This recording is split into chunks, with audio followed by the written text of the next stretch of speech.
Hello Dino Peeps! A new bigger patch is hitting Ark Survival Ascended this week, and we all have a quick look what will be implemented into this update.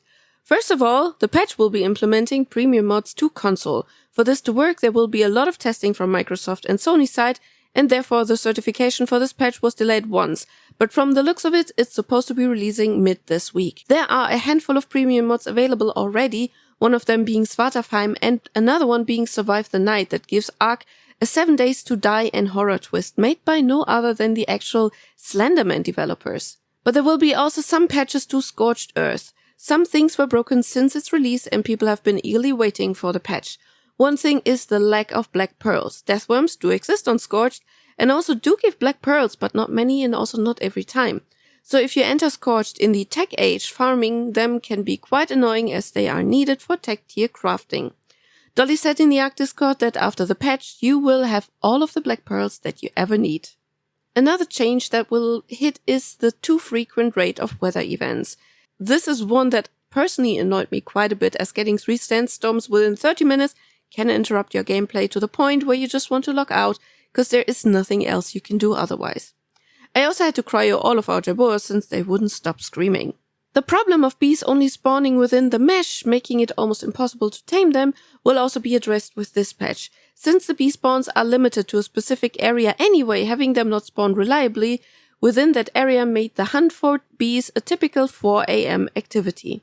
This is what I call everything that's impossible to do when the server population is too high, and even then you could only lure them out of the mesh with a lot of tricks. This will be addressed, and then you will have all the honey that you ever need. The next is the Tyler fix, and I got a comment on my 10 Animals for Scorched video why I didn't include the Tyler in there, and mainly it's because that has been broken ever since and I didn't even tame them until like 2 days ago. Right now they are not really usable because their jump doesn't work anymore. This was an unintended behavior and the patch is going to fix it. Next we had an issue with Vibrance. Wildfire Vibrance could one-shot you even off your own Fire Wyvern, and as you probably know, usually your tame will take your damage when you're sitting on it, and in case of the Fire Wyvern, they are immune to fire. This was not the case since release of Scorched Earth, and it made going into the trench far more dangerous than it should have been, especially against Alpha Wyverns. This is going to be addressed in the patch as well. These are the main points the patch addresses. The crunch says there are many more changes to come, and I would assume many of them being optimizations and maybe even game mechanic changes or adjustments. And don't forget that this won't be the only patch coming this month, as it was already announced that we will get the Ark Edition creatures into the main game. They will be added one by one, starting with the Ceratosaurus, and GP has found out one additional dino as well.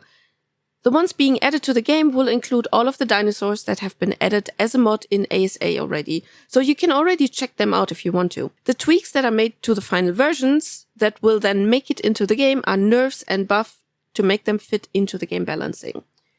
You can also check out this video I have linked below for more infos he got directly from Garuga's Discord server.